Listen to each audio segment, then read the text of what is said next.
dark stars and lava lamplights. Nostalgia Mania, let your memories fly. Toys R Us tears in a surge soda high. From hair gel spikes to butterfly clips, we're bringing it back. No skips, just hits. Nostalgia Mania, come take the trip.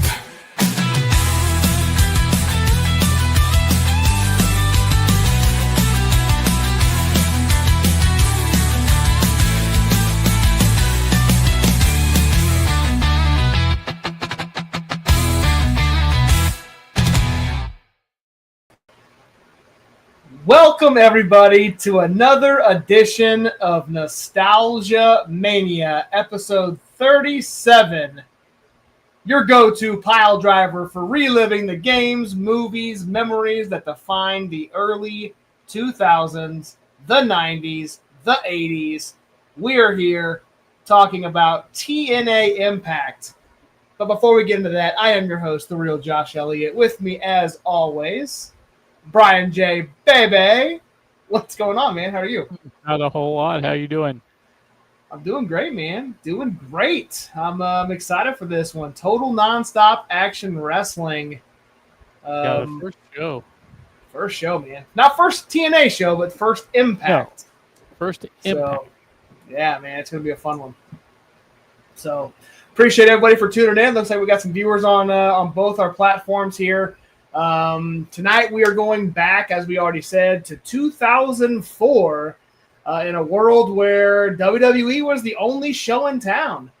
WCW had been gone for a couple years, and TNA at this point was about to celebrate its 2-year anniversary, but they're debuting their first weekly television show on Fox Sports Net, and that's TNA Impact.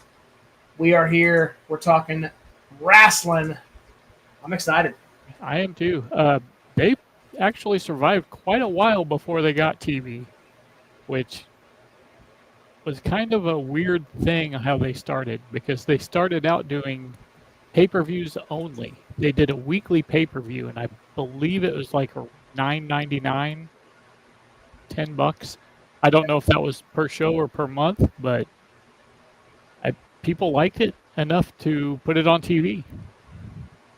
Yeah, it was a kind of a I guess strange in at that time concept of, because you're used to watching WWF and WCW and we're paying $50, $40 for that once a month pay-per-view, and now TNA comes along and you're paying every single week if you wanted to watch it, though much cheaper to do so. But absolutely, it was kind of a crazy start to their story, and they're still here.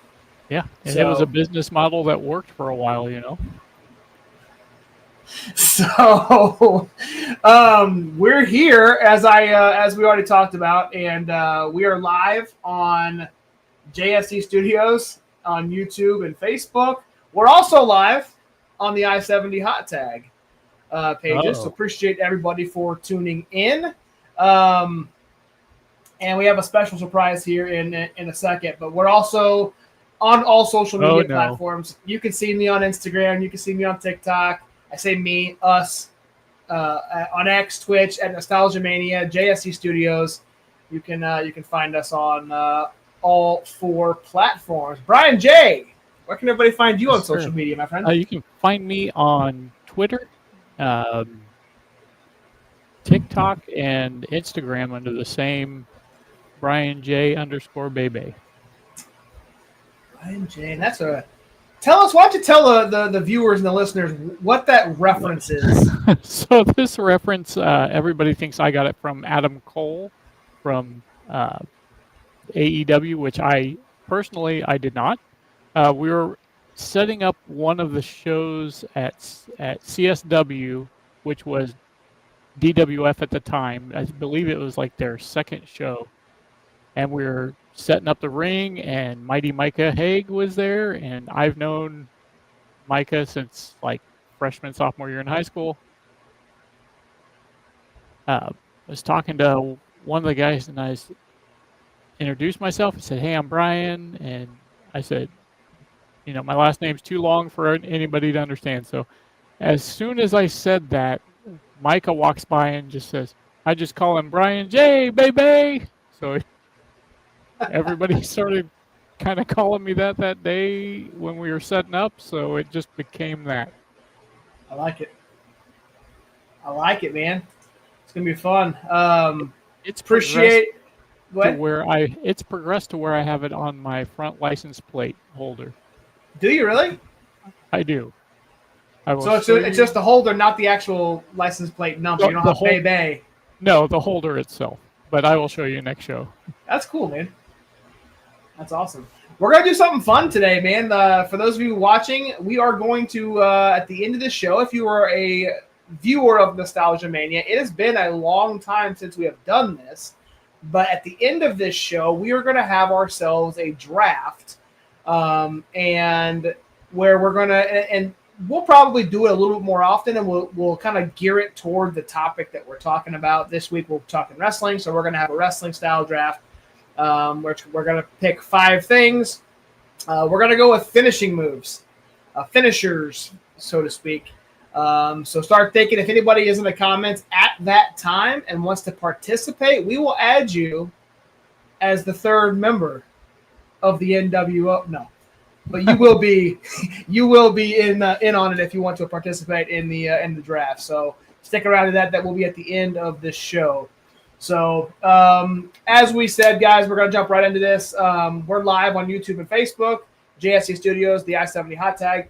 If you cannot watch live ever on a Wednesday night or a Tuesday night, I'm getting all out of whack here, you can catch the podcast version every Wednesday night on Apple Podcasts, Spotify, anywhere else podcasts are hosted. We are there. Just search Nostalgia Mania. CR Media is in the chat, just @ followers. I-70 Hot Tag is in the chat. @ followers. Appreciate those 2 platforms. Last Sure. week, man, we talked about one of the most iconic 80s comedies of all time, one of your all-time favorites, the Blues Brothers.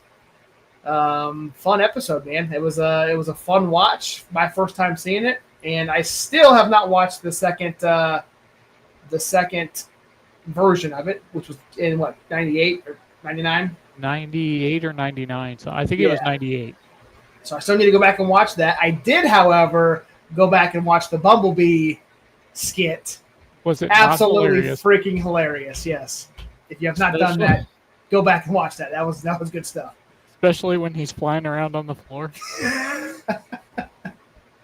So that episode and all of our previous episodes are available on every podcast platform. So, all right. You ready to jump into this? I'm ready. So we kick off, and we're going back, man. We haven't done this in a while as well. I've kind of slacked on our production aspect, even though this is I change that logo that logo every week.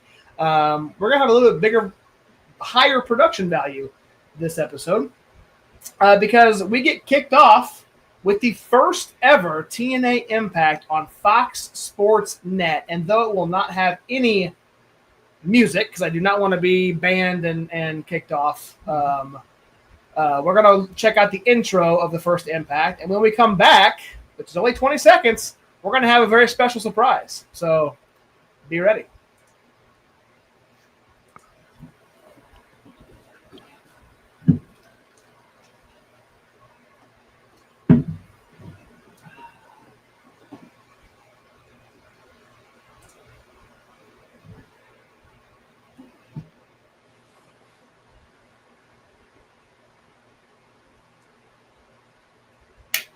And I said we'll have a special surprise. And I got the logo on, so we can't be live on the I-70 Hot Tag without the I-70 Hot Tag. So Nobody told me there was a hot tag episode tonight. we are here. We are live on Nostalgia Mania on the I-70 Hot Tag. And we're here with Chase Riley, man. What's up? I love it. I love it. I saw the I-70 hot tag was live. I saw we were talking about wrestling. I thought there's just no possible way that we could do this without, no offense, Brian J, but love you, man. But I take no offense. can't talk wrestling on the hot tag page without the I-70 hot tag, right? Yeah. Hey, my 25 to 30 episodes doesn't compare to all that you've done. So, Well, I mean, I wasn't going there, but definitely. We are what are we at 90 some episodes of the hot tag. So we're if we ever start doing it again, we'd be hitting that 100 mark for triple digits. I know, man. I don't know what's been going on. Like, are we still doing the I-70 hot tag? It still exists. I say that. The reboot. The reboot's coming. Yep. Yes. Yep. So The reboot is coming. we're not talking local wrestling this week. We're talking TNA Impact, and the first ever TNA Impact, which happened on June 4th, 2004, at Universal Studios in Orlando, Florida. Wasn't that the same location as the last Nitro? I believe so. Did you think they'd learn to not go back to the death of WCW and air their first episode in the same spot? Well, I don't. Was it the same spot? I don't think it was the same spot. Was it? They said Universal Studios. I don't know. I mean, I guess it could have been, and it was in Orlando. It might be a different spot. Well, I think it's in a hall. The last Nitro was like outside, where they would do some of those like outside productions. So, WCW did a lot of like the outside stuff at the MGM studios in Orlando. I have it right here. It says it's in Panama City Beach, Florida, at the Boardwalk Beach Resort. That was Nitro. Right? That was Nitro. Yeah, you're right. Yeah. Misspoke. My bad. Look at that. Number one of the night. It's Florida. When we talked about Slamboree a couple weeks ago, about a month ago now, we talked about some of the iconic or favorite commentary teams of WCW, but this one had a familiar face, Mike Tenay, but also someone wrestling fans might not be as familiar with at this time, and was Don West. What did we think about Mike Tenay and then more specifically Don West as a commentary crew? I like Tenay. I think Don West still had some growing to do, but I think Tenay did a good job.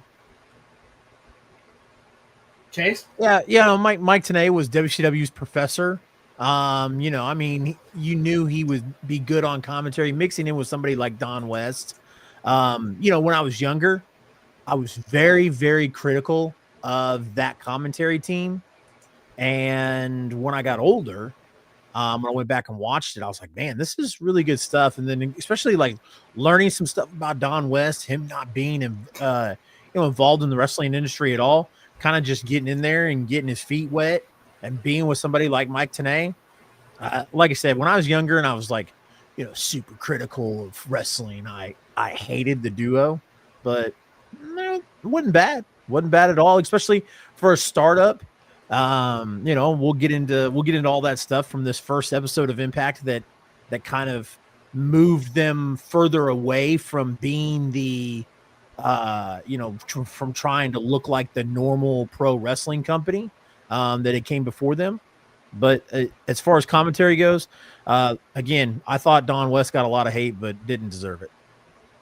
I'm completely with you on that. I was a big fan of Mike Tenay, but as a younger wrestling fan, a younger guy, I guess, I could, for whatever reason, I was not a fan of Don West's style of overzealous kind of, yelling into the microphone, always thinking everything was, over the top kind of commentary. But now that I've grown and kind of watched a lot more of it now, I can appreciate what he was doing, and I don't mind it as much. So you go back and you look at some of those. Go back and look at some of those like pivotal moments in TNA history. Some of those moments aren't as climatic and aren't as a big of a deal as they are without Don West commentary. Elix Skipper's like Frankensteiner off the top of the cage. Yeah. I think it was like a turning point or something. And that moment is epic, and as much of an awe moment as it is because of Don West commentary. Oh yeah, and I'm not saying that I didn't like him. I'm just saying that I think with this first show, he was still kind of getting his feet Oh, yeah. wet and getting going. The commentary team did a pretty good job on this show. Yeah, so we kind of kick off the show with like we said, the duo of Tenay and Don West, and they talk about the history of TNA, and because this isn't the first time TNA is running a show, right? They've been running for 2 years prior. We're coming up on their 2-year anniversary, so we play a package of kind of what TNA was about and what has transpired over the first couple years. And the first package that they show involves Jeff Jarrett and Toby Keith in a guitar shot. Had Scott Hall, and it was very it brought back, we just covered Slamboree 2000. I thought I was watching a clip of WCW that last year, but it ended with Toby Keith doing a huge superplex to Jeff Jarrett, and then that's kind of how the show kicks off with the first duo to come out. Do you guys know? I mean, I don't know, Bryan, you might know. No. Hold on. You missed the very first match. No, I'm not. That's what I'm saying. Not duo. Oh. I'm sorry. 3. It's not duo. It's The six-man tag. Yeah. So the very first team, the very first group of wrestlers that is shown on television on TNA is none other Oh, Canada. and we can all of our mics Team are still Canada. unmuted, but yes, Team Canada was the first team shown on Impact. So Petey Williams, Bobby Roode, Eric Young. 3 phenomenal wrestlers. And pillars of TNA. Oh, right? Scott D'Amore, who that could be a whole conversation itself, and his time ending with TNA, but him turning Impact Wrestling back to TNA, and he was one of the pivotal pieces there at the beginning as far as pillars and superstars that they had. Eric Young, Robert Roode, Petey Williams, right there. Eric Young is still wrestling for TNA, guys. 22 years later, he is still wrestling for TNA. Bobby Roode is an agent for WWE, and then Petey Williams, I think he's an agent for WWE as well. Yeah. And Scott D'Amore is doing his own thing up in Canada with Maple Leaf Pro. So one of those guys still with TNA, but that was just kind of like a nostalgia punch right there, right? Yeah.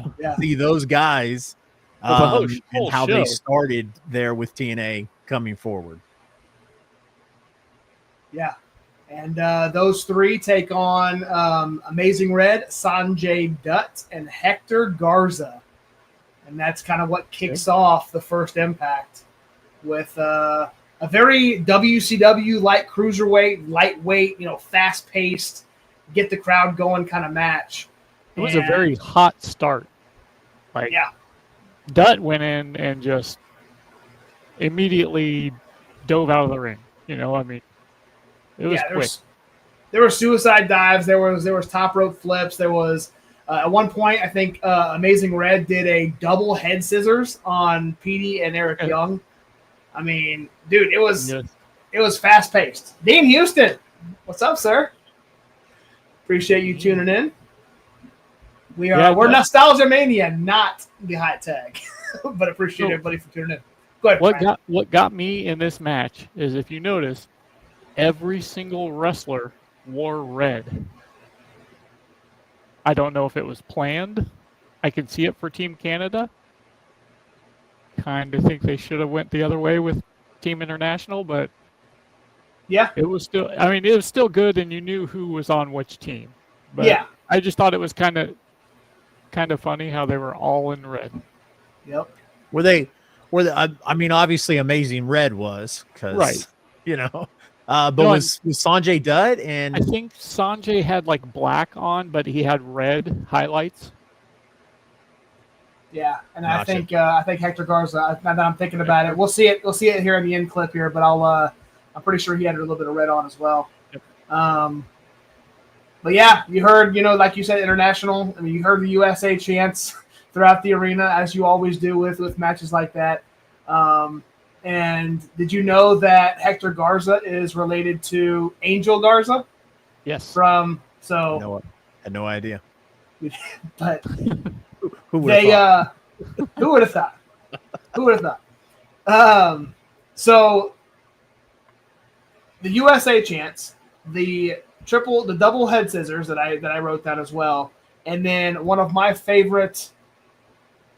I know. Sorry, I got sidetracked there. Dean, appreciate you. Yes, and then the finish to the match is one of my favorite finishers. Hint, hint, nudge, nudge. And we're gonna play that here. Let me make sure I play the correct one. So we're gonna play the finish of the match here. Bobby Roode getting flipped over, and then here we go. I'm sorry, did I Hector Garza? Check out the boom for the 1, 2, 3 on a very, very young Bobby, aka Robert Roode. And I don't remember Hector having hops like that, man, doing a spiral tap. Yeah, I know. I love it. So the first winner of the first Impact, Hector Garza, Amazing Red, Sonjay Dutt. One thing that I noticed in that match during commentary, Mike Tenay, I was going to go back and recount, but an amazing amount of times he said, Amazing Red is of Puerto Rican descent. Like he has to tell us that he's an international star and not like, hey, come on. One time would have been enough. I just thought it was funny. Hey, at least he actually is though. But yeah, that was my thing. At least Mike today wasn't just saying it. But, just you don't need to say it 12 times in a 10-minute match. Like having Polynesian wrestlers play Japanese sumo wrestlers. Right. Yeah, maybe he was calling out the WWE. Who knows? All right, match number 2 was two staples in TNA that we've seen a lot throughout the years: Shark Boy versus the Monster Abyss. Completely different sizes and styles, obviously. Super short match, unfortunately. We didn't. I mean, with the styles, and it did what it was supposed to do. It showed how big and strong and the monster was. Looked in great shape. I mean, it's 2004. This is Young Abyss, early stages, but in dominating fashion, we saw who Abyss was and what TNA is about with the Monster Abyss, and he played a pivotal role for many years. Yep, he went out and crushed them. And his mask was a little bit different. This was the early stages of the mask. Yeah, you were mentioning. It was complete. It was different than what we went to TNA to see him in 2026, I think it was. So the mask did have a little bit of a changes to it. So. Yep, it was good. I understand why they did it, but then after the match, Popeye came out to comfort Shark Boy. I thought was quite funny. Yes. This is what we see. I'm just showing the finish of the match. Again, this match was all of 3.5 minutes, maybe 4 minutes. I mean, it was super short. Yeah. Huge black hole slam. Bye-bye, Shark Boy. I was never like a big Abyss guy. Again, when I was younger, like I was super critical. Abyss always reminded me of like a Kane, Mankind ripoff. And like now, like going back and like looking at and being able to appreciate that work a little bit more. Loved the black hole slam with like a version of like a gunslinger sidewalk slam. Yeah, like you'll get dizzy and then you'll get dropped on your head. Yep. So I'm just now noticing this. For those of you watching live, is everybody seeing the comments on the screen? Yeah, it's a new feature. I just put it on there for us. This is I've never. So you had to turn it on to have it make it happen. Yeah, right there at the top where it says "Show comments on stage beta." Ah, I turned it on just to see what it was. Yeah, yeah. I've never had. Nice. Taking the chance of crashing the entire show. I like it. Like, oh, I wonder what this button does. Man. Oh, So we Now- go ahead. I wanted to ask before because I didn't go back and rewatch this. I'm going based off of like memory, and I've got a cheat sheet pulled up right here. Was this before Shark Boy started doing the impressions of Stone Cold Steve Austin? I believe Yes. so. Yes. Had to have Yes. been, right? Because there was like It an did. Impact episode where he had where he was in a coma, and then when he woke from the coma, he was Stone Cold Shark Boy. Okay. Yeah. That's what. Yep. It was. I'm before surprised they didn't do any sort of like. I mean, I guess he wasn't dressed and looking like Stone Cold, but I'm surprised they didn't try to take any legal action for doing it. Yeah, because they took It legal was action on a lot of stuff. So that one I don't know if they actually did or not. They might have and just didn't. Yeah. And nothing happened to it. I don't know. So It was cutthroat back then. That's It why was. like it's crazy like to sit here and like talk about things like that, about like the lawsuits and whatnot. And now there's an NXT superstar who's the TNA champion. Yeah. Like insane. yeah. Amazing what 20 years will do, right? Yeah. Yep. So we've got a tag team match for the NWA Tag Team Championships. Cash and Dallas are the champions against the America's Most Wanted, James Storm and Chris Harris. Brian, I'll let you kick this match off. I was going to say this one was before Beer Money, obviously. It was a really pretty good match overall. I think some of their moves didn't quite work. I don't think they were quite on the same page at the beginning of the match, but once the match started going, they started rolling with it. My one big note here is that Dallas is a pretty big dude, but when he came walking out, I saw shades of Test. He came walking out. He has not. I don't want to say he looks exactly like him, but I could see a similarity.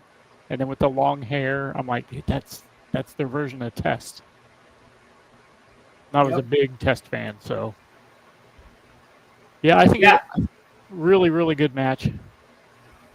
The commentators, Don West specifically, kept plugging throughout this entire match was obviously this is a title match. So the winner of this match, the fans, because they were trying to promote the next episode of Impact, to go to their website and they will vote on which tag team would go on to face the winner for a tag team title match. I'm not sure who ended up winning the poll because that happened, on an episode we didn't just cover, but that's kind of the premise. Like, we got to get possibly a new tag team champions, but if we didn't, then the fans, no matter what, would be able to decide who gets the next title shot on the following episode of Impact. So it made it kind of a fan interactive kind of thing. So there was go ahead, Jace. I was going to say this comment from Christopher McNeil, where he says this episode is fitting, especially since Abyss announced his retirement from the in-ring competition today. Abyss was talking to, I think, Chris Van Vliet, and like officially announced, because he asked him like, "Hey, are you getting back in the ring?" And he's like, "No, I'm retired." So another TNA guy who is now an agent for WWE. Which is really, really cool. Yeah, that was all. I wanted to highlight Chris's comment real quick. No, appreciate you, Chris. I saw that earlier today. I forgot. I should have had a screenshot there, but yeah, he is retired. And I did want to highlight there was a backflip onto Dallas's shoulders during the match. Yes. They ended up flipping over the top rope and landing kind of weird and like kind of scary spot. Nobody got hurt, which was good. I wanted to play. Who do we got here? Nick Chin in the house. Appreciate Mr. Chin. Yes, Bums. yes. Big, Who you call them bumps? big unit. Nick Chin says, "I'm gonna wear short shorts like Slick Johnson did in TNA at the next Fountain City show." Brother, you gotta, or you're gonna have to confirm that because we'll have to raise the price of admission. Can't be giving away that shit for cheap. if you're gonna be showing the cash and prizes, or at least enhancing the cash and prizes to the crowd. So here, I mean, I'm sure everybody knows this, but it's crazy to think like where Dallas was this, here in TNA, and then him going to become Lance Hoyt and, wrestling all over the world and being with AEW. Refs only. There you go. Only refs.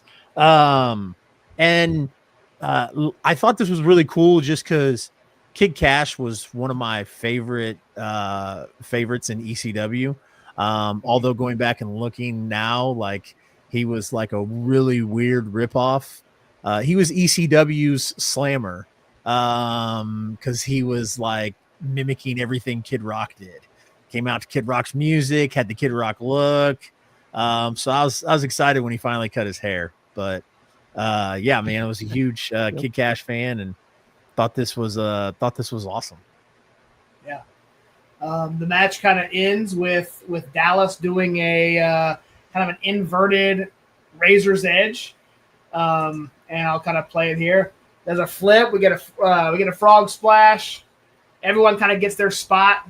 And then, I mean, it was a great match. It just very anticlimactic. There's your big boot by Dallas, but a very anticlimactic ending here. And you'll see missed boot, and then all it is a swoop roll up for the win. And your new NWA Tag Team Champions, America's Most Wanted, James Storm and Chris Harris. Yes. So, two familiar faces come out. Actually, it's just Mike Tenay in the ring, and he brings out the what do they call him? The special judge for the night or for the main event. Yes. And out comes the American Dream, Dusty Rhodes, to a pretty damn big pop, as he should. And Dusty kind of talks about how he's does his stick, that Dusty always does. Talks about the old school wrestling and how TNA is going to be the next big thing. And eventually, Jarrett comes out and says, "You need to get out of my ring. This is my." He's the NWA World Champion. Get out of my ring. Turns around, does his classic strut. Says, "When I turn around, you better be out of the ring." And classic Dusty, right behind him, Mocking. Ain't having nothing of it. And get into a little scuffle, as you can see. Jarrett eventually gets the upper hand. And just about to crack him with the guitar, and then, none other than who comes out to make the save? Ron the Truth Killings. Yep. Comes Ron out, Killings. makes the save, and then after he gets Jarrett hits him with the guitar, doesn't he? Yeah, Jarrett ends up getting the upper hand and hitting Killings. Shot, and then out comes Conan and Brian James. 3 live crew. BG James gets on the mic and says, "Jarrett, we've had enough. You got the better of all of us, but next week you're gonna have to answer to the 3 live crew." And Jarrett cusses and screams as he's walking back up the ramp with his title. So setting up something on the second episode of Impact. So what do we think about we're kind of skimming through this really fast. What do we think about, Dusty Rhodes and Jeff Jarrett as a, because at this point he was I think this is either the second or third title reign with the NWA title. What did we think about Jeff Jarrett as a whole? Because we were talking, last month, Slamboree, he was the WCW heavyweight champion, or he won it at that event. Now he's the NWA champion. So what did we think, and we'll go around the horn, about Jeff Jarrett as a whole, like career-wise? Bryan, you can go first. Career-wise, I mean, he's done a lot. He grew up, he's like third generation in the business, and that's not a lie. He actually is. And so he's done a lot for wrestling and in wrestling. I think character-wise, like, nobody plays a jerk like him. And he does really well with that. I think he was over quite a bit just with the being a jerk and the the guitar shots. I guess guitar companies loved him, but I think his run with it. I think he had a pretty good run with it actually. He had a lot of good matches, but I think he did a pretty good job, in my personal opinion, with it. Chase? Yeah, I mean, one of those things again where, when you're younger, or when I was younger, I was a lot more critical, kind of, just different in the way I thought of things. I had this bitterness to TNA at first because Jeff Jarrett is a co-founder of TNA with his father, Jerry Jarrett. And it was, the old cliche of, oh man, you're only champion because your daddy runs the place. While I was on the other side cheering for one of my favorite wrestlers at the time, Triple H, whose daddy runs the place, So you like, now that I'm older and you go back and you look at the career that Jeff Jarrett had, Jeff Jarrett was one of those guys that, you knew could be something bigger than just a mid-card or, under mid-card talent, that he had something, and he showed it in WWE with his time with Deborah and his feud with China. Regardless of how people felt at that time, you go back and look at that was innovative stuff, and that stuff doesn't happen without Jarrett, right? And then he goes to WCW and they start giving him a little bit more opportunities. And so you can kind of see when WCW shut down, he was a top level talent. So it made sense that, when they started TNA, that he'd be one of those guys. He's a great heel, just like Brian J said. He developed into a character that you love to hate. And I feel like that gave TNA that edge where, they say, hey, the heel is the first champion, and then you let your baby chase. And that kind of worked out for TNA. They had Jarrett as kind of like that first heel champion, and they let, Ron the Truth Killings and AJ Styles and everybody else kind of chase after him, and it worked. So yep. I can't add anything that you guys haven't already said without beating that dead horse. So I won't, but I couldn't agree more with both of you. And to kind of move forward into the show, another familiar face, as was Jarrett, is the next person on our screen is none other than Vince Russo, who has a short interview with Shane Douglas, of all people, and calls TNA, this is kind of an interesting line that he uses here, Russo calls TNA the land of opportunity. 15 years prior, before Shane McMahon calls SmackDown Live the land of opportunity. Kind of a funny skit there, but says this is where you're going to get the opportunity. We've got a X Division showcase tonight.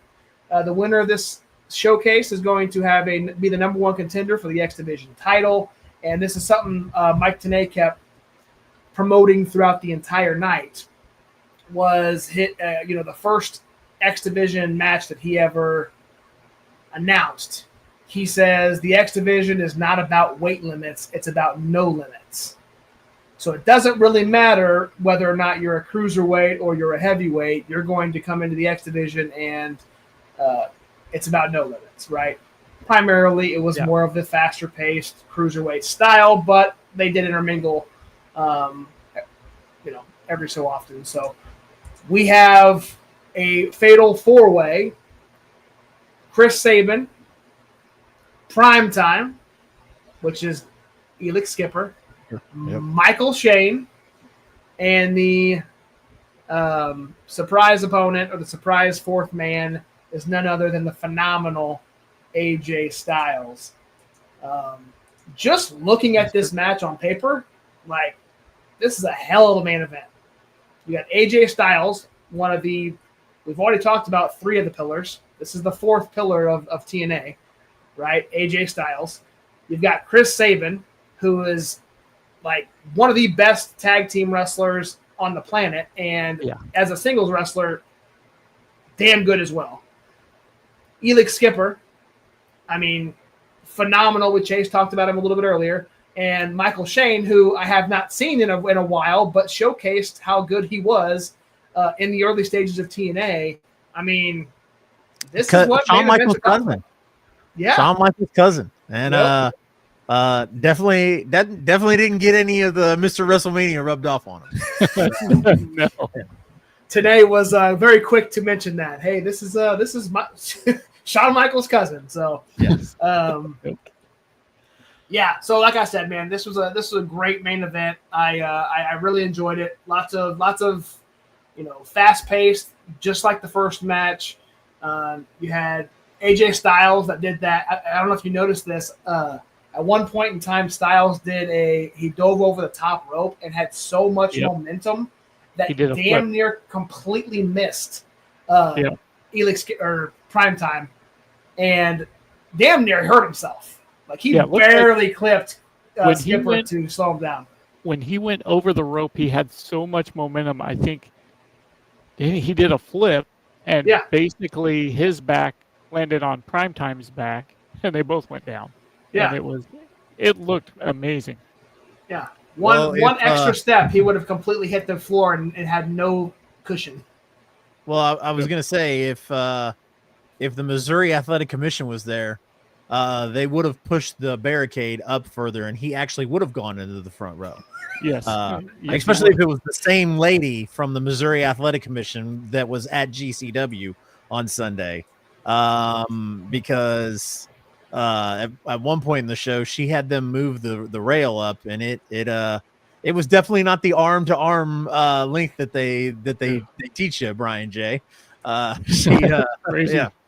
So she did a lot of walking, but I noticed that. I was like, and that was the first thing I thought of, was as soon as I saw her do it, I was like, man, if this was the very first episode of Impact, AJ Styles would have landed in the front row, maybe the second. Yeah, definitely second. Then the commission would be, yeah, we'll leave it at that. That's a whole other episode. We'll leave it at that. Missouri Athletic Commission, yeah. You said we were running through this, man. I thought I could derail this motherfucker real quick. Yeah. So, Brian, do you have any additions to the match? Or what are your thoughts? I thought the match was really good. This is where you can tell, AJ Styles, very young, very, very in shape, very short hair, which most people are not used to seeing that now. He has the soccer mom haircut, as my wife says. I think this actually showed off how good AJ is. When he got to the WWE after this, they cut half of his moveset. Here, he's in the X division. He was running wild. This, if you watch any more TNA and watch his matches, he runs rampant, and just there's so much shit that he does that you're like, oh my God. It'll make you flip. Now goes to WWE, half that moveset's gone, and he's not. He doesn't quite have the star power, in my opinion. Once he moved over, but like here, like he's one of the top guys, you know. And I will tell you, I don't. Go ahead. Sorry, I didn't interrupt. I was just going to say, I always tell whoever I'm watching AJ Styles with in WWE, if they let him do like half the moves he did in TNA, he'd blow the roof off the house. That was one of my biggest. I don't know if this is the right term. Mark out, personal pop moment when I'm watching that Royal Rumble. I see or I hear the music. I don't quite know what I'm listening to yet, and then I see Phenomenal illuminate on top of the stage there. I mean, it's almost like I'm just talking about it, like that and Edge's return. Like I still get goosebumps thinking about like something I thought I would never see. And AJ Styles walks out, flips open, the crowd goes insane. Like that's one of the coolest moments that I can remember. And that's not him building up in the machine of WWE. That's him building himself up in TNA in the second-rate company, so to speak. And it's just cool to see wrestlers like that. And then Cody Rhodes did it on the independent scene, and a lot of guys are doing it now on the independent scene. But to your point, all these guys, all four of them, but Styles and Sabin in particular were showcases in the match. And I couldn't say better things about Styles. Well, and Styles is obviously like the big, huge, looking at this match, nothing against Chris Sabin, nothing against Matt Bentley, nothing against Elliott Skipper, but like AJ Styles is arguably like the biggest star in this match. But to kind of dial it back from AJ, this match in particular, think about what this does for the landscape of professional wrestling, not just like TNA, but for professional wrestling as a whole. WCW shut down. WWE was not doing the cruiserweights or they weren't doing the cruiserweights justice like they were in WCW. It wasn't it was still something that everybody very much so was man, wish the cruiserweight division was what it was, right? And the X division was kind of what took its place, but evolved it because it wasn't a weight class. It wasn't just these were exciting high spot moment matches where guys were out there doing stuff athletically that you hadn't seen, that you weren't used to seeing on WWE TV or that you saw in WCW, but it was a cruiserweight thing. So again, this was something that kind of changed that landscape, and again, wasn't a pivotal point in TNA history. It was a pivotal point in professional wrestling history. It was a revolutionary thing that they were doing because it was on TV. People that were exposed to WWE could go watch TNA on Fox Sports and see this cool thing called the X division that mimicked the cruiserweight division, but it wasn't guys who were 5'8" and 150 pounds. It was guys who looked like AJ Styles. Yep. And we're going to see the finish here where Styles hits Michael Shane. Styles clash. 1, 2, 3. AJ Styles is the winner, is the number one contender. Out comes our champion, Frankie Kazarian. They do a quick stare down before the show's over, and that's how the first Impact closes out with a X Division number one contenders match. So, what were your overall thoughts of the entire show, Brian? Only 45 minutes if you watched on YouTube. Yep. Hour long if you had the commercials built in there. What'd you think?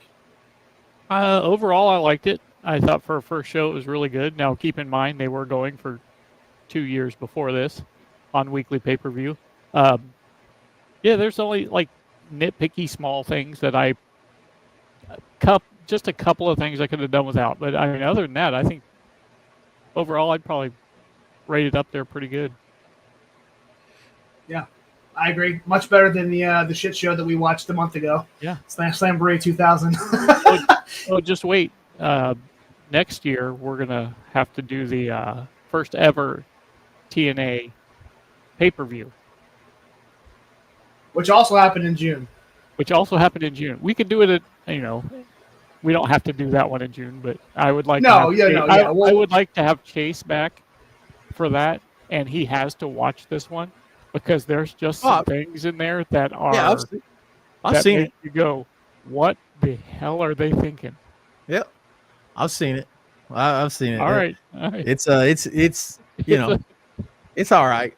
Yeah, I have some notes, and I haven't even watched it in like 3 years. Yeah, and here's what's crazy is, kind of the, Josh, I don't know what you had planned, obviously. Nobody gave me the rundown this week. But, you kind of look at the things about TNA that made it different. And these are kind of like things that, because again, these weren't things that I noticed when TNA very first came out. When TNA very first came out, I was super critical of it because I was used to what the product that was being fed to us being put out. The only product that was around, the products that's on TV that's filling arenas of 20,000+ people. And, and then an alternative comes around and it's always going to play second fiddle. Right. And so when I was younger, I was a teenager. I couldn't appreciate it as much. Now, you go back and look at those things and these were things I appreciated too at the time, because Brody and I used to talk about how cool this was. They were on Fox Sports. And I don't know if you guys noticed or not, but Fox Sports had a ticker playing during TNA Impact. And it wasn't just like sports stuff that they were trying to like push. They also had like, there's the matchup that's going on with the time limit and Fox Sports Net. That shit was cool, man. The ticker. It made wrestling feel like a real sport. You know what I mean? Like it was on Fox Sports. It had the ticker. It had the news updates, the matches, and the time limits. It looked different, and it made it feel legit. The Octagon. I mean, gosh, we haven't even we haven't even talked about the 6-sided ring or whatever. So. I guess it's not an octagon, right? That's got 6 sides. No. 6-sided. We were going to let you roll with it. Go ahead and take care of that myself before somebody in the comments points that out. But yeah, the 6-sided ring, like, I was watching, again with the Abyss thing with Chris Van Vliet. Chris Van Vliet was talking to James Storm and asked him about like the differences between the 6-sided ring and the typical 4-sided ring. And he was like, well, it was harder to bump it. And so, TNA had the 6-sided ring from the debut of Impact until I think they had a regime change and then they rebranded. Yeah, they rebranded. I think it was when they went to just Impact. Yeah. Maybe? Yeah. Yep. I don't remember. Might have been when they tried that Global Wrestling Force or Global Wrestling. No, it was GWF. It was a few years later after Global Wrestling Federation when they renamed it from TNA to Impact before D'Amore got it back to TNA. Yeah, I couldn't remember, but I know they went back to 4 sides, but they were 6 sides for a while, and that's what made them. Like that's what made it did exactly what they wanted it to do. Was it made people look at it differently. I'll be honest, the first time I watched TNA, I was flipping through channels, went through that and saw it. I was like, whoa, there's 6 sides. I got to watch this. And that's what drew me in originally. Yeah. And then I went back and started watching, this was not long after they started. This is probably 2003, maybe. I started going back watching episodes on YouTube and like, holy crap, like I really enjoyed the 6-sided ring as a fan. I know workers didn't like it too much bumping on it, but Yeah, as a fan, it was great because again, it was something different. Yeah. Josh, I remember. I remember you and I and Brody going over to Stitch's house to watch a couple TNA. Like we would talk him and his mom, actually mostly his mom, ordering the TNA pay-per-views, and we'd go over there and watch a couple of them. It wasn't a lot, but I remember doing that specifically, and that was kind of my first introduction to TNA. Really, is watching those pay-per-views at Stitch's house, and that's where I saw. Obviously we saw Air Styles in WCW at the end, but that's the introduction to some of these. Nobody remembers that. Nobody remembers it at the time. I know it now, obviously, but yeah, you're right. It was just cool, and I like. And to your guys' point, and I had it weirdly enough. I had it at the top of our discussion points, and I skipped right over it. But this was the first show that they used the 6-sided ring because they had used the 4-sided the first 2 years, and they decided to change it up for the first episode of Impact. So. And it's crazy to think I obviously I kind of know how, but now, with everything that we've got going on with, our shenanigans, putting together a ring, thinking about how a 6-sided ring is put together, it's just, we know how a 4-sided ring easy, but 6-sided, you think about, there's a lot of logistics that has to go on with it. The pieces have to go to the exact same spot, it's just, anyway. I liked it. I enjoyed it. It was different. It was cool to see the wrestlers, especially when they used to do the Ultimate X match, which was for the X division. That was a cool concept, something we'd never seen before. So the cage that they had, the one that domed up, I think one of those matches I remember they had to climb out of a small manhole at the top. They had to climb up and almost upside down to get up into to escape the cage. It was cool. I really enjoyed TNA. Lethal Lockdown. That's it. Lethal Lockdown. Yeah. They had to climb up there, and then there was weapons up there and stuff. Just the normal cage, because their cage was huge. It was really tall. You go back and watch that tag team match between the Naturals and Christopher Daniels and Elix Skipper. And when Elix Skipper does that Hurricane Rana off the cage, I feel like it's the cage they used in AEW with Cody and Wardlow. That was a really tall cage. Yeah. Maybe I'm crazy, but it just felt like it was taller than your normal cage matches. But yeah. One of the things that drew me to TNA, obviously, was some of the things that were different. But again, I was younger. I was critical of it. I thought they were going to get big, they were going to turn into the next big thing, because Hogan had just left WWE and went to Japan, and Jarrett showed up during a press conference and whacked him with a guitar and left him bloody. And I was like, oh, Hogan's going to go to this TNA place, and that's going to blow up, and that's going to be a thing. And Hogan never went to TNA after Jarrett. There was no closure to that. Hogan went to TNA years after that. Yeah. I always thought that was weird how he was doing a press conference in Japan after he just won a match. Jarrett comes in, whacks him with a guitar, and Jarrett's the NWA champion at the time. And so I'm like, oh, Hogan's going to TNA. Never went. It was weird. It was like one of those loose ends in professional wrestling that we're playing the long game here, brother. I guess. Years of payoff. Speaking of, we got a comment. That 6-sided ring doesn't work for me, brother. Yeah. That was about when they changed to Impact. They dropped the TNA and went to Impact about the time Hogan came in, and Hogan and Nash and I felt like there was a tradition. I felt like there was a transition time, like somewhere, maybe it was later, where the global wrestling force came in, and like they were doing like a cross promotion like war. I think was that like 2013, 2014? I think so. Sounds about right. I took a couple of years off of wrestling. It was after Jarrett left, because Jarrett started Global Force, and I think they only ran a couple shows. Yeah, and then they started doing they came into TNA and they started doing a bunch of stuff with TNA, and then I think Del Rio won their like unified titles, or maybe I don't know. But I felt like that was when TNA went to the four-sided ring. But no, Stockdale's probably, or it sounds like I'm pretty sure he's right.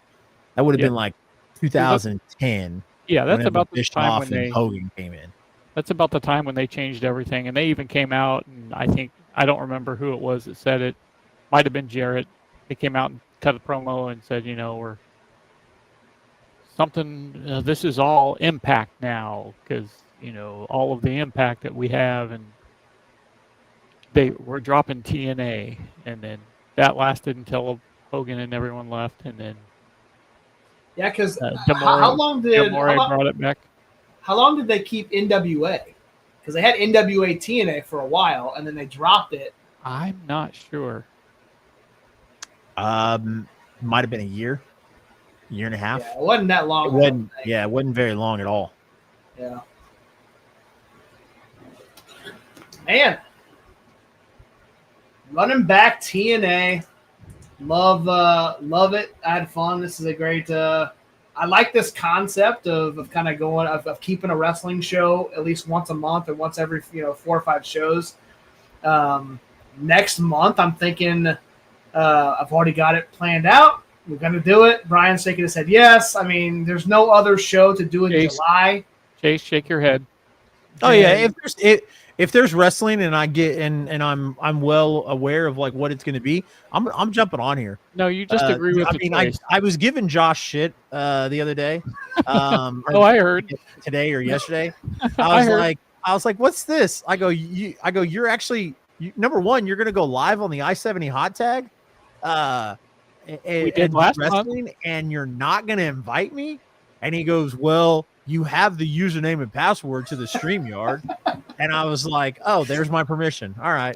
I'll be seeing you later, motherfucker. Hey,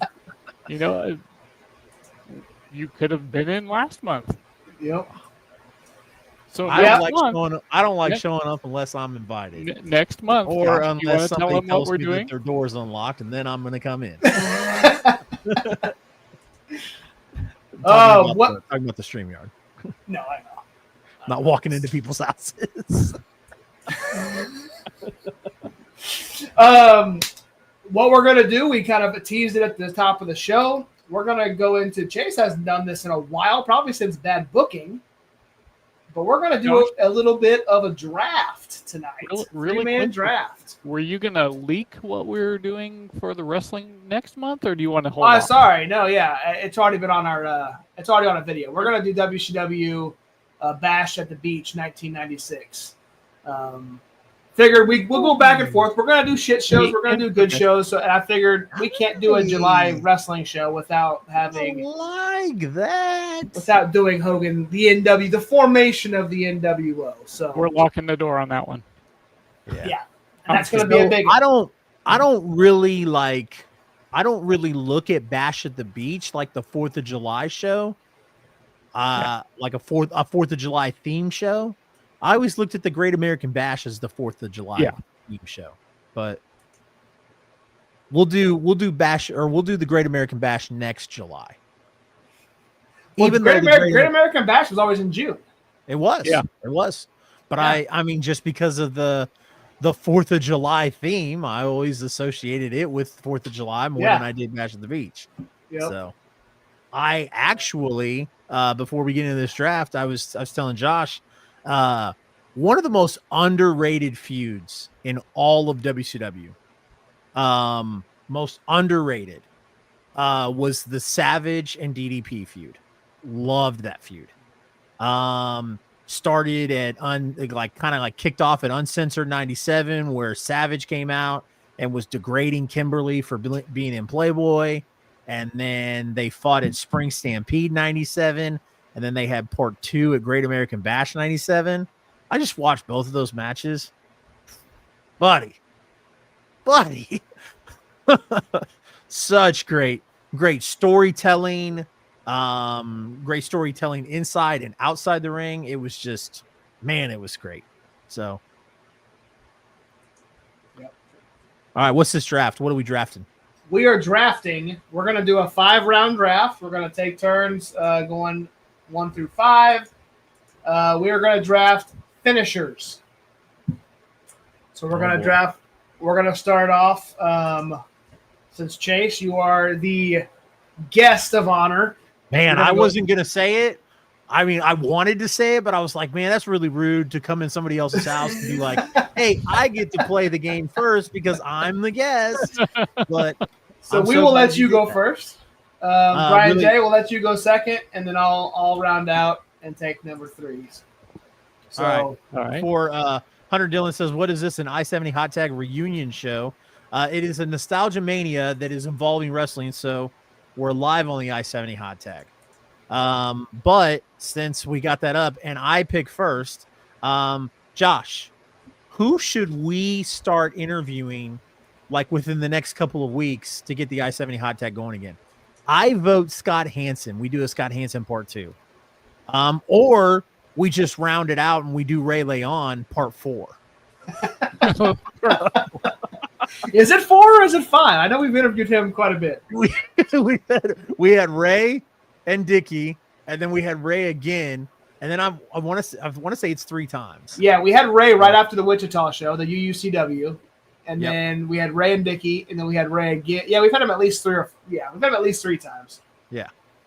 I'm down for Scott Hansen, man. I think I missed that interview anyway. So I think you did. I think I could message him right after I make my first pick, and we can get that confirmed. Are you wanting to do that next Thursday, or are we wanting to do that the Thursday after? We can't do it next Thursday. I've got appointment, so we can't do it next week. Okay. So the week after? Sounds like? Yeah. It sounds like the week after. Yeah. Ask him if he's interested and tell him sometime in July. Buddy, Thursday in July. And I'm sure he'll say yes. I know he will. Well, I should be done with the new NWO book. Say hello, bad guys, just in time for next month's episode. There you go, man. We're gonna end of July, probably in 4 weeks, will be the next wrestling show. So appreciate you tuning in, Chris. We're doing a draft of finishers, man. July 10th. I'm gonna message Scott Hansen right after I make my pick, and we're gonna do July 10th. Hey, all right, finishers. Don't do the 10th. We'll talk after. You scumbag. I'm gonna be in Wichita that week. Anyway, we're dragging down this show. Yeah, but I'm gonna be anyway. I'm not a work trip. Chase, make your first pick. With my first pick in finishers, I didn't have any time to prepare this because nobody gave me the rundown for tonight's show, so I didn't even know we were doing a draft. But I'm going to go ahead and pick the Tombstone Piledriver. For the most part, speak of the devil, and he shall appear. Oh, yes. Holy shit. Ray Leon. Excellent. Oh, man, that's crazy. Glad you're here, What brother. is it, your nose itching? What's that saying? Ears ringing? Ears ringing, yeah. Butt itching or whatever it is. All right, Tombstone Piledriver. For the longest time, it was the end-all, be-all. I don't think it was until Kane, like I'm talking about after The Undertaker adopted the Tombstone Piledriver. And it ran rampant for years. And I don't think it was until Kane kicked out at their first match against each other at WrestleMania 14 had anybody kicked out of the Tombstone Piledriver. So that's my first pick, Tombstone Piledriver. Nice. So my first pick is going to be a little different. I'm going to go with a local guy. Go with Baron Corbin's End of Days. Now, I'm doing the End of Days Lone Wolf, how I like to remember him. I like it. Baron Corbin's man. Tom Pescock? Pescock? Pestock. Pestock. Pestock. Is he making the rounds on the independents? I wouldn't say making the rounds. I would say, he did he did Bloodsport. I think he did 1, maybe 2 GCW dates. Maybe I'm wrong. But he's done a lot of MLP, Maple Leaf Pro with Scott D'Amore. So, all right. Speaking of, we just talked about him earlier in the night. One of my favorite finishers of all time. And I am going to take Mr. Petey Williams, and I'm going with the Canadian Destroyer. Can't argue with it. Is somebody keeping track of this stuff? I got it. I'm typing it out, and then we'll clip it and post it on the TikTok at some point. Fantastic. See, I knew it, Ray. I knew you and I were bros. All right. So Tombstone.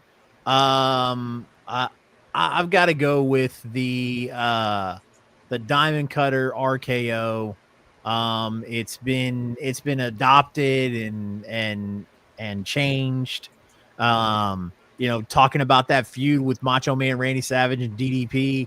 That was kind of like where that feud kind of started that narrative that the Diamond Cutter could come out of nowhere, and then Randy Orton takes that and turns it into a $1 million franchise. So, God, there's heard Fountain City's looking for a new production crew.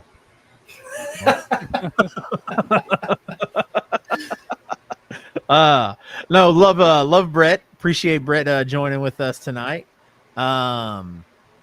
He's been co-hosting Busted Open here and there. Yep. There you go. But yeah, that's my second one. The Diamond Cutter, RKO. Nice. I'm gonna go with one of my favorite wrestlers finishers. I'm gonna go with the Razor's Edge. Love the Razor's Edge. It's just, Scott Hall is awesome, and gotta pick it. Absolutely. I'm going to go with one of the best wrestlers of all time, best in-ring workers of all time. And I'm going to go with the Sweet Chin Music. Okay. Shawn Michaels. I thought you were going to say the Sharpshooter. I was going to get so mad. That's all right. It's on my list, but it's obviously going to be taken here. It shouldn't be taken. The Sharpshooter should not be taken because, number one, Brett corrects everybody else on how to do it. And Brett's not even the best at doing it. Conan taught Brett how to do it. So no, the Sharpshooter should not be on this list. If the Sharpshooter is, I'm going to sneaky eye poke you fuckers. All right. So just to recap real quick before we get to number 3, Chase, you've got Tombstone and Diamond Cutter. Bryan's got End of Days and Razor's Edge. And I've got Canadian Destroyer and Sweet Chin Music. Chase, your third round pick, sir. I'm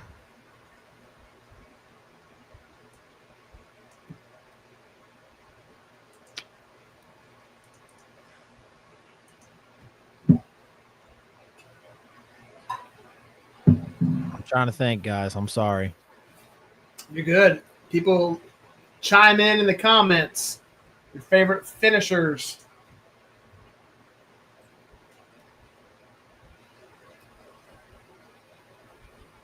I'll go with the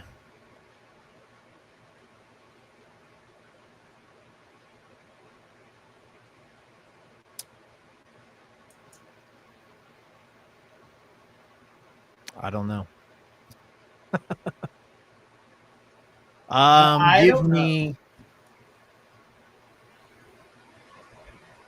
Give me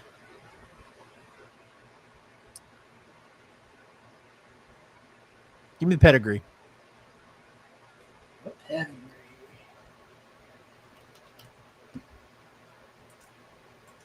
Since right.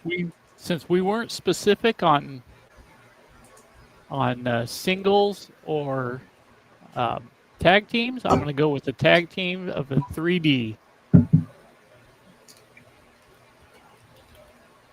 3D. All right.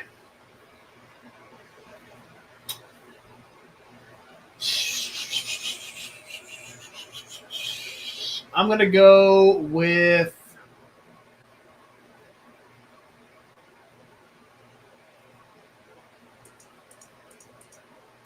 we just talked about it in our group chat. Called it by a different name. But I'm going to go with the Shooting Star Press. That's wild.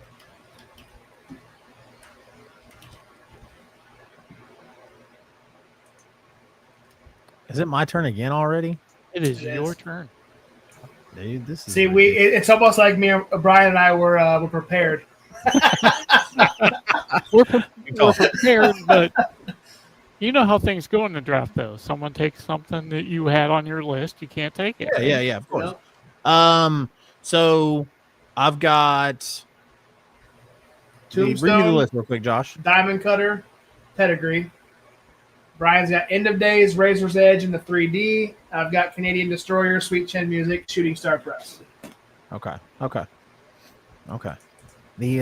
That's wild that Brian J chose the 3D and you chose the Shooting Star Press. Oh, just wait. I got one. Yeah. I really like that one. I'm gonna go GTS. Go to sleep. You're probably shocked that I didn't take it, aren't you? No. But I anticipated it coming off the board. That's why I went ahead and took it. Sure. The other one that I was thinking about doing, I was like, I don't think it's coming off the board anytime soon. So I'll save it. GTS was not even on my board. Good. I had it on mine, so it was going in 4 or 5 for me. So my next one is probably one of my favorites. I'm going to go with Kenta Kobashi's Burning Hammer. It's wax sauce. What'd you say, Chase? I said that's wax sauce. Black sauce. Uh-huh. So I've got 2. I know this one's my last one. My Mr. Irrelevant is not going to go, so this one probably won't either. But another wrestler we saw tonight. Always love the look of this finisher. Much like the Canadian Destroyer, but I'm going to go with the Styles Clash. Really? Crash Holly's the crash landing? Okay. All right. All right, your last pick. My last pick. Final pick for everybody. This is what sucks about this, man. These aren't even like my favorites. And that's what like sucks. Is because I'm sitting there trying to like go through, like think of my favorites, and I can't think of any. End of Days was one of them.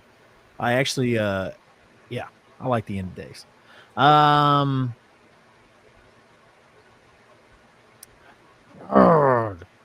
gonna say the F5. That's my last one. Good pick.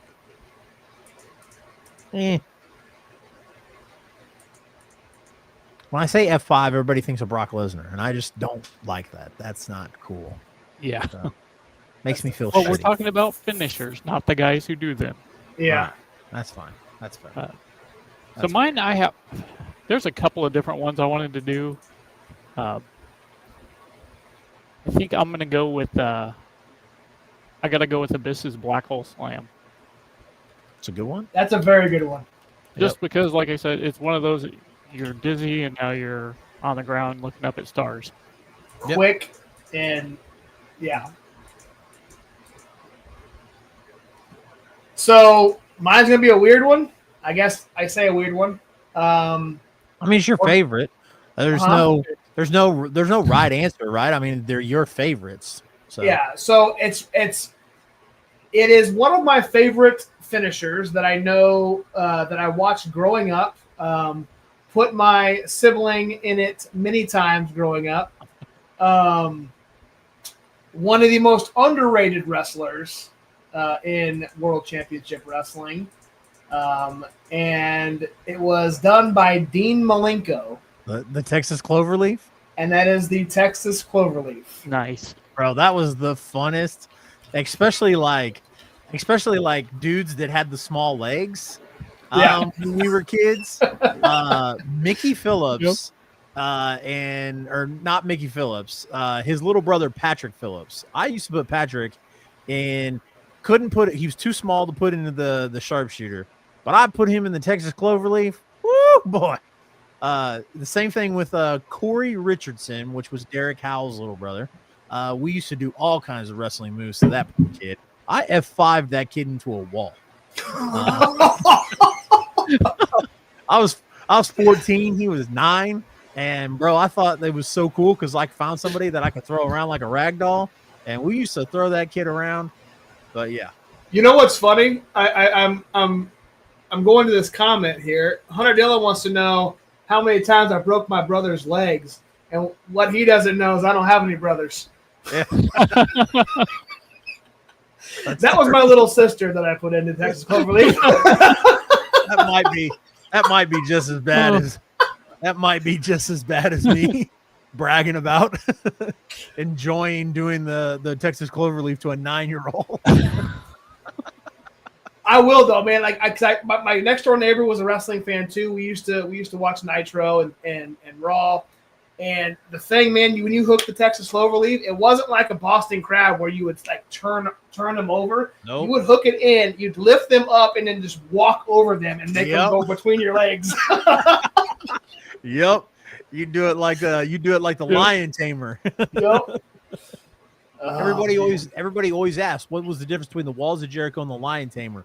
A lion tamer, man, he'd do that. He'd pick their legs up and then he'd not bend at their back, bend at their shoulders and their neck almost. Yep. And that was what we would do with the Texas Cloverleaf. Oh, that's great. Definitely. All right, so final recap, final picks. Chase, you had the Tombstone Pile Driver, the Diamond Cutter RKO, Pedigree, Go to Sleep, and the F5. Bryan had the End of Days, Razor's Edge, the 3D, the Burning Hammer, and the Black Hole Slam. And then I had the Canadian Destroyer, Sweet Chin Music, Shooting Star Press, the Styles Clash, and the Texas Cloverleaf. That's our draft. We're sticking to it. Agreed. So, all right, that about does it, man. This was a fun episode. Our last wrestling show went about an hour and a half. This one's about an hour and a half, which is crazy because we covered a 3-hour show last time. This was only a 45-minute show, so we doubled the actual show time, but that's all right. Chase, appreciate you tuning in. This is fun, man. You are definitely the new member of the 3-man band for all future wrestling shows. So, well, now that I know that I can come in whenever I want, I might just show up whenever I want. There you Just go. pop in random Tuesday. We're going to be watching National Lampoon's Vacation. You're going to pop in on that episode. That's coming up in a couple weeks. Which one? Yep. The First one. The first one, yeah. First one? Yeah. Not a fan. So Yeah. if it was any other Vacation and European Vacation are all right. Like European Vacation in my mind sucks. It was. The first Vacation, it's all right. It sets it up, Chase. Come on. It does. You're setting it up. Anthony You're right. Michael Hall. You're right. But Vegas and Christmas are. Oh yeah, they're the goats. Yeah. Vegas is one of my favorites. Oh yeah. Nick Papagiorgio. Nick Papagiorgio. So Character. I don't know if you know, but like the concept of what we're doing is like we're gonna pick a movie or two. So we're doing 2 next month, but the movie, the wrestling show, if we do a TV show, whatever we're gonna do, we're gonna try to do it. The movie was released in the month that we're in, or the wrestling show happened in the month that we're in. So National Lampoon released in July of what was it, 84? 83. 83. So we're going to do that. We got obviously we talked about, I almost said Great American Bash. Bash at the Beach, 96, happened in July. I'll be here for that one. Be there for that one for sure. 1,000% be here for that one. Yeah. Definitely. Appreciate everybody for tuning in. We had Dean Houston in the house. We had Chris McNeil, Nick Chin, Matt Stockdale, Brody Hall. I didn't even see Brody Hall. My bad. Brody was in the house. I just completely overlooked that. Hunter Dillon. Wow. The illustrious Ray Leon. We had Granny. I wonder Holzer in the house. I wonder if the illustrious one Ray Leon is still watching, and if the illustrious one Ray Leon will be interested in doing being a record-breaking fourth time I-70 Hot Tag episode person interviewee this Thursday. You can't do it next week, so let's do it. Let's do it Thursday. We can do record breaking. We might have him. He's already got the record. He's going to break his own record. There you go. So appreciate everybody for tuning in. This has been episode 37 of Nostalgia Mania. We'll be back next week, which is July 1st. We will not be live. We will be having a bonus episode playing for you guys. We'll release that episode same time, same place. Appreciate everybody for tuning in. I am your host, the real Josh Elliott. This is my co-host, Bryan J. Bebe, and our special guest, CR Media 1988. Go follow. Actually, tell everybody where they can follow you on social media. Chase, we didn't do that. Gosh, dude, I don't know if at CR Media 1988. At CR Media 1988. You'll see a bunch of old clips of some shitty wrestling takes that should be deleted. And that's about it. There you go. Gotta rebrand. Retool and rebrand. Yes. So, all right, we'll talk to you guys next week. And as always, let's get nostalgic.